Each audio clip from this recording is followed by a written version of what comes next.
யோசேப்பு தன் வாழ்க்கையில் சிறைச்சாலையில் குழம்பி கொண்டிருக்கிறான். என்னதான் முடிவு என் வாழ்க்கைக்கு? எப்போதான் முடிவு வரப்போகுது?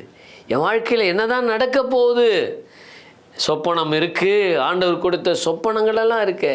என்னதான் நடக்கும்? அடுத்த கட்டம் என்னதான் நடக்கணும்? குழம்பி கொண்டிருக்கும்போது உங்கள் வாழ்க்கையில் கூட நீங்கள் என்ன நடக்குதுன்னு தெரியல, என் வாழ்க்கை எப்படி முடியணும்னு தெரியல, என் பிஸ்னஸ்ஸு எங்கே போகுதுன்னு தெரியல, என் பிள்ளைகள் வாழ்க்கையில் எப்போ ஒரு முடிவு வரும், எப்போ ஒரு நல்லது நடக்கும், குழம்பி கொண்டிருக்கலாம்.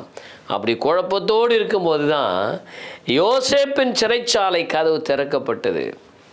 எல்லாரும் ஓடி வராங்க. பார்வோன் உன்னை சந்திக்க விரும்புகிறா. ஒரு பெரிய பொன்முடியோடு ராஜ கிரீடத்தோடு கூட வந்து யோசேப்பை சந்தித்தார்கள். அதுபோல உங்கள் வாழ்க்கையிலும் ஒரு நாள் ஆண்டவர் மிகப்பெரிய ஒரு ஆச்சரியமான கதவை திறப்பார். காத்திருங்கள். God bless you.